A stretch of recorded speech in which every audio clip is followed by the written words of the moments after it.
National defence academy लाखों छात्राओं का सपना। करनी पड़ती है कड़ी मेहनत और तैयारी, मगर हौसला हो बुलंद और अपने ध्येय के प्रति सही लगन तो आपको कोई भी नहीं रोक सकता। यह कहानी है गांव कस्बे में रहने वाले एक सामान्य किसान के बेटे की, जिसने कड़ी मेहनत के बल पे कर दिखाया सपना साकार। वी कैन के मंच पे कैडेट राहुल शिंदे का हम करते हैं स्वागत और सुनते हैं उनकी सफल कहानी। जय Hind friends, this is cadet Rahul Shinde. तो आज मैं बताना चाह रहा हूँ कि मेरे लाइफ में मैंने कैसे प्रोसेस किया है। जैसे कि अभी तक मैंने मेरे लाइफ में सबसे बड़ी टफेस्ट एग्ज़ाम, इंडिया की टफेस्ट एग्ज़ाम, जिसे एनडीए, जो हर एक डिफेंस एस्पिरेंट देना चाहता है ताकि वो अपनी मंजिल तक जा सके।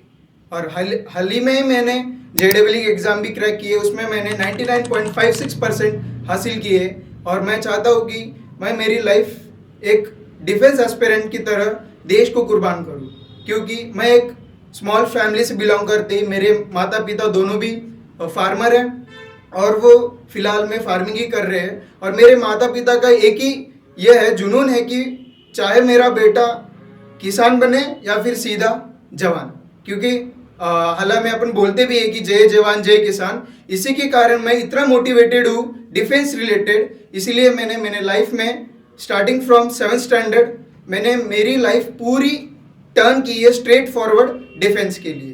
तो let's talk about what I did through my life. Starting from primary school, मैंने मेरी स्कूल गांव में ही की है। जैसे कि 1st से 6th स्टैंडर्ड तक नॉर्मल एजुकेशन था, इतना कुछ खास नहीं था, बस टीचर पढ़ाता था, मैं पढ़ता था, क्या पढ़ा रहे क्या नहीं पढ़ा रहे कुछ समझ नहीं आता था। बट आफ्टर समटाइम्स मैं नरोटे सर, जो कि मेरे मामा ही है, मैं उनसे बात करता था, उनसे एजुकेशन रिलेटेड भी बात करता था, जिसके कारण मुझे बहुत मोटिवेशन मिला। और गांव की स्कूल एजुकेशन के कारण वहाँ की मेरी इकोनॉमिकल सोशल बैकग्राउंड भी उतना खास नहीं था, क्योंकि मैं तो चाहता था कि कुछ अच्छा करूँ, मैं फैमिली के लिए कुछ दूसरों के लिए एग्जाम्पल बनूँ। इसी कारण मैंने 6th स्टैंडर्ड में मेरे गांव वाली स्कूल छोड़ के मैं चंद्रपुर में आ गया। चंद्रपुर में मेरे मामा के साथ मैं रहने लगा। मुझे आगे के बारे में कुछ पता नहीं था, कुछ डायरेक्शंस नहीं थे, बस पढ़ता था जो पढ़ाते थे। But what happens, what turned my life is the teacher which I got, the friends which I got, the parents, the support which I took from others, and the way they sincerely supported me, जिसके कारण मैं आज एक NDA exam, toughest कहते हैं उसे, एक UPSC conduct करने वाली एग्जाम में क्रैक कर चुका हूँ। तो बात करते हैं कि जैसे मैंने 5th स्टैंडर्ड में मैंने सैनिक स्कूल एग्जाम दी थी। सैनिक स्कूल एग्जाम मतलब जो भी अपने डिफेंस मिनिस्टर हैंडल करता है उनको, लाखों बच्चे देते हैं, उसमें मैंने एग्जाम दी थी। हालांकि प्रिपरेशन उतना खास नहीं था, लेकिन ऐसे ना वैसे करके मैं थोड़ा इधर उधर के बुक्स पढ़ के मैंने सैनिक स्कूल की एग्ज़ाम भी क्रैक कर दी। बट व्हाट हैपन्स इज, वो स्कूल, उसकी फैसिलिटीज़ और उसकी फीस मेरे कहीं ना कहीं तक मेरे रेंज में नहीं थी। बट मैंने सोचा फिर ये तो उसकी 1.5-2 लाख फीस है ईयरली, 6th से लेके 12th तक उतनी फीस मैं अफोर्ड नहीं कर सकता था। अफोर्ड क्या, मैं वहाँ तक जा भी नहीं सकता था। बट मैंने सोचा, और मेरे टीचर्स ने भी मुझे सजेस्ट किया कि तू 10th तक अच्छे से पढ़, 10th में अच्छे से मार्क्स ला। और उसके कारण मैं 10th में 96.6% लाया हूँ और मैं डिस्ट्रिक्ट टॉपर भी रह चुका हूँ। इसी के कारण मैं अपने लाइफ के लिए बहुत पोटेंशियल बन गया। ऐसे लगने लग गया था कि चाहे कुछ भी हो जाए, अब तो कुछ हासिल करके ही रहना है। अभी तक इतनी मेहनत की है, अभी आगे भी कर ही लूँगा। बट वही ना कि पेरेंट्स का इकोनॉमिकल कंडीशन और फाइनेंशियल कंडीशन बीच में आ जाती है। और साथ साथ आज का वातावरण सब जानते हैं कि कितना खतरनाक है। ना ही पानी, ना ही air, but mentality, even mentality of people these days are going wrong way. इसी कारण मैंने चूज़ किया कि मुझे मेरी पर्सनैलिटी भी अच्छी बनानी है, ताकि मैं एक सक्सेसफुल आदमी नहीं, एक सक्सेसफुल सोसाइटी के लिए एसेट बनूँ। जिसके कारण मैंने एनडीए की प्रिपरेशन भी शुरू कर दी थी। लाइफ में हर किसी को लगता है कि 10th में मैं अच्छे मार्क्स ला सकूँ, 12th में अच्छे मार्क्स ला सकूँ। इसी के लिए मैंने Narote sir coaching classes join की थी, जहाँ पे मैंने ऑलमोस्ट 9th से ही 10th की प्रिपरेशन भी शुरू कर दी थी, क्योंकि मुझे एम था कि मैं 10th में इतने मार्क्स स्कोर सकूँ और अच्छा एक रिजल्ट दे सकूँ अपने डिस्ट्रिक्ट के लिए। तो इसीलिए मैंने बहुत सारे बुक्स रेफ़र किए, सर लोगों से भी बहुत एग्जाम्पल लिए, प्रैक्टिकल एग्जाम में ज़्यादा इन्वॉल्व होता था ताकि मैं अच्छे से समझ सकूँ, क्योंकि आजकल क्या रट्टाफिकेशन वाला बहुत माहौल चलता है। इसके कारण मैंने एक स्ट्रेट फॉरवर्ड वे यूज़ किया है ताकि मैं अच्छे से अच्छे खुद भी एक्सप्लेन कर सकूँ, किसी के डाउट रहे वो भी मैं एक्सप्लेन कर सकूँ, जिसके वजह से मुझे अच्छा एक प्लेटफॉर्म मिल गया था और सर लोग भी मेरी बहुत मदद कर रहे थे। तो जैसे कि मैं बोलता हूँ, मोस्टली मुझे डिफ़िकल्टी आ गई 11th-12th में, क्योंकि 11th-12th का syllabus is something like mountain, क्योंकि इतना बड़ा सिलेबस होता है, 11th-12th लेवल होता है, साथ ही साथ दूसरे कॉम्पिटिटिव एग्जाम भी देने होते हैं मेरे को। तो इसी के कारण मैंने स्पेशली बोर्ड्स के लिए थोड़ा सा लेवल कम कर दिया और मैंने जेई के लिए ज़्यादा क्या बोलते हैं रेस पकड़ ली उसकी। अगर मैं जेई के लिए अच्छा कर सकूँगा तो ये बोर्ड्स वगैरह तो मेरे लिए कुछ नहीं है। इसी के लिए मैंने बोर्ड्स के लिए अच्छे से ज़्यादा ध्यान उतना तो नहीं दिया, लेकिन एनडीए का करते करते मैंने जेई भी साथ में कर ली। और स्पेशली एनडीए रिटर्न करना तो कर लेता है बंदा, पर सबसे मेन इंपॉर्टेंट है एसएसबी इंटरव्यू। एसएसबी इंटरव्यू जैसे हम जानते हैं कि जो आईएएस यूपीएससी के लिए आईपीएस के लिए भी जाते हैं, सेम उस टाइप का इंटरव्यू होता है। तो सबसे चैलेंज मेरे को लगा एसएसबी इंटरव्यू, क्योंकि मैं तो एक इस बैकग्राउंड से था, फार्मर बैकग्राउंड से था, उतनी अच्छी पहचान नहीं थी, ना दोस्त थे, ऐसे ही थे बस टाइम पास करने वाले कभी कभी। और सोसाइटी भी ऐसी मिल गई थी स्टार्टिंग से ही कि उतना स्कोप नहीं था, प्लेटफॉर्म नहीं था। लेकिन एक एनडीए के लिए जाने वाला बंदा, एक एसएसबी क्रैक करने वाला बंदा तो एक ऑफिसर का बेटा होना चाहिए, ऐसे सबके मन में एक ये होता है, क्या एक शंका होती है कि अपना बेटा कुछ कर नहीं सकता, पर ऐसी बात नहीं है। एसएसबी मतलब बस पढ़ा लिखा ज़्यादा पैसे वाला या फिर ऐसा कुछ भी नहीं होता। उनको बस एक ऑफिसर बनना है, उनको बस एक पेशेंस चाहिए, सपोर्टिव माइंड और एक वर्दी के लिए पैशन चाहिए, मोस्ट इम्पॉर्टेंट पैशन। तो इसी के कारण मैं भी एक ऐसा, मेरे में पोटेंशियल पैशन था जिसके कारण मैंने एसएसबी तो एक ऐसे नॉर्मल वे से दे दी, बट जैसे जैसे करीब आने लगी एसएसबी तो मेरा भी टेंशन बढ़ने लगे, क्योंकि एक छोटा मोटा तो नहीं था एसएसबी, मतलब ऐसा थोड़ी है कि 5 मिनट गए इंटरव्यू लिया और भेज दे साहब ने, ऐसा तो नहीं है। स्पेशली एसएसबी चलता है 5 दिन। उस 5 दिन में अपनी mental, physical, everything and anything सब वो चेक कर लेंगे, स्टार्टिंग फ्रॉम तुम्हारे माइन्यूट ऑब्जर्वेशन, तुम्हारे स्पीकिंग स्किल, तुम्हारी कॉन्फिडेंस, तुम फिजिकली कैसे हो, मेंटली कैसे हो, साइकोलॉजिकली कैसे हो, और सब इम्पोर्टेंट है उसमें। तो 5 दिन चलता है। पहले दिन तो स्क्रीनिंग होती है, स्क्रीनिंग में 150-200 बंदे आते हैं, 150-200 बंदे में से बस 30 बंदे लेते हैं, क्योंकि कहा जाता है कि एसएसबी का सिलेक्शन रेशियो 0.001% है, और होना भी चाहिए, क्योंकि एक बंदा ऑफिसर बन रहा है, हर किसी को वो मिलता नहीं है वो पोजीशन। तो मैंने इसके लिए फॉर्म भरा था एयरफोर्स के लिए, एनडीए सर्विस के लिए।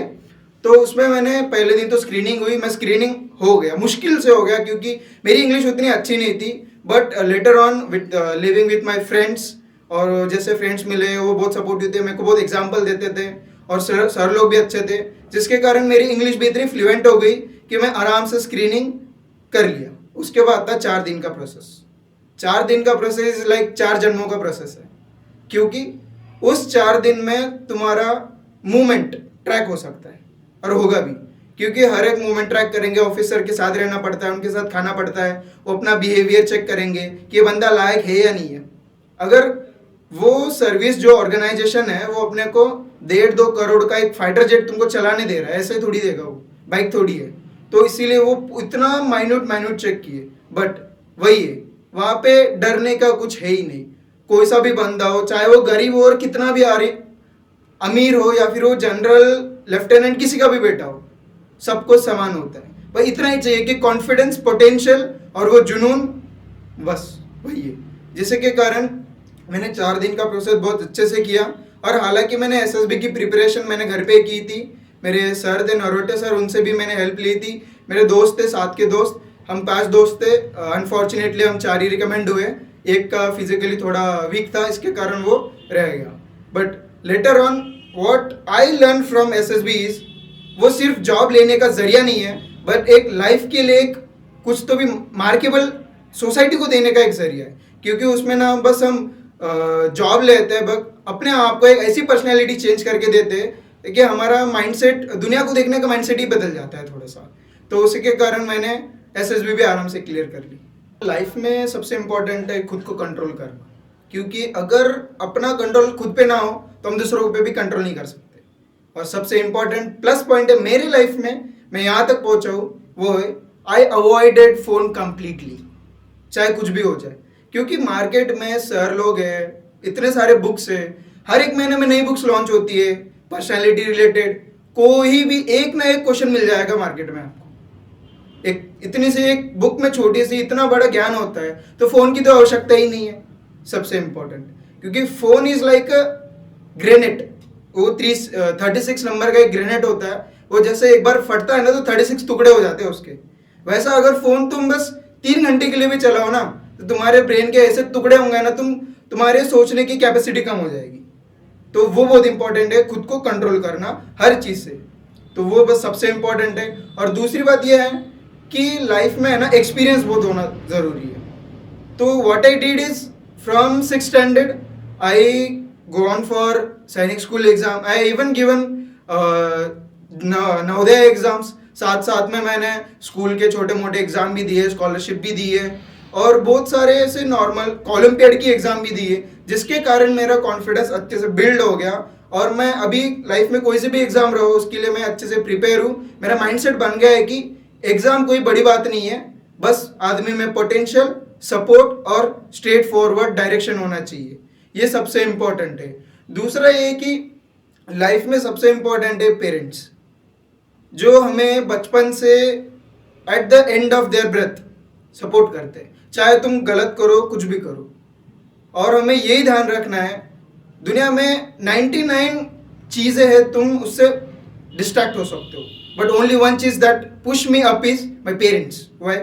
बिकॉज उन्होंने मेरे लिए इतना किया है, मैं कभी अपनी लाइफ में उनको भरपाई भी नहीं कर पाऊंगा, वो सबसे इम्पोर्टेंट है। और हर एक बंदे को, हर एक कोई भी हो, एस्पिरेंट हो, उसे लाइफ में एक स्ट्रेट फॉरवर्ड एक माइंडसेट होना चाहिए कि चाहे कुछ भी हो जाए मैं एटलीस्ट मेरे पेरेंट्स को खुश कर सकूं, वो सबसे इम्पोर्टेंट है।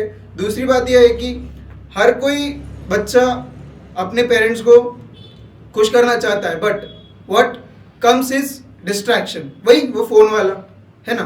तो इसी कारण मैं ये कहना चाहता हूँ कि पेरेंट्स का, टीचर्स का, और जो अपने रूट्स है, जहाँ से हम पैदा हुए, जहाँ से हमने सबसे हेल्प ली है, जो हमने हेल्प किया है, उनको हमें कभी नहीं भूलना है। क्योंकि अगर वो इतना मेहनत अपने लिए करते हैं तो अपन भी कुछ बन के उनके लिए कुछ एक सरप्राइज एज ए गिफ्ट देना चाहते हैं।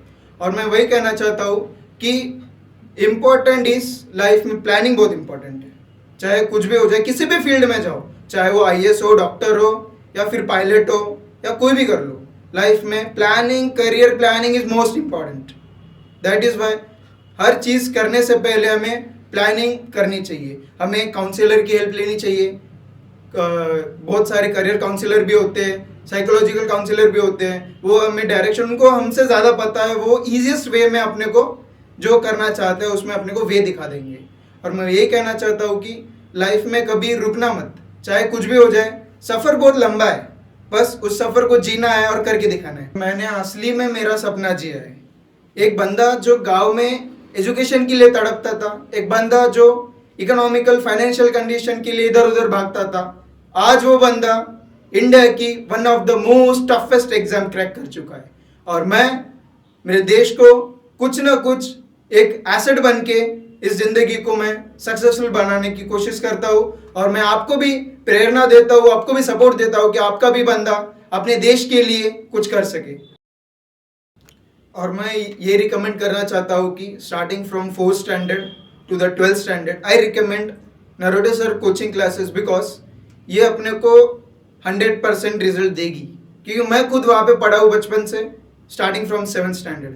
अगर वो बंदा वहाँ पे जाके अच्छे से पढ़ेगा तो डेफिनेटली आई अश्योर्ड यू कि आपका लड़का लड़की डेफिनेटली अपने लाइफ में कुछ ना कुछ तो अचीव रहेगा। एटलीस्ट वो अपनी लाइफ में इतनी अच्छी पर्सनैलिटी गेन कर लेगा कि उसे किसी पे विश्वास, राइट रॉन्ग सब उसको पता चल जाएगा। और वही मैं कहना चाहता हूँ, if I can do it, why you can not? So we can, because we can.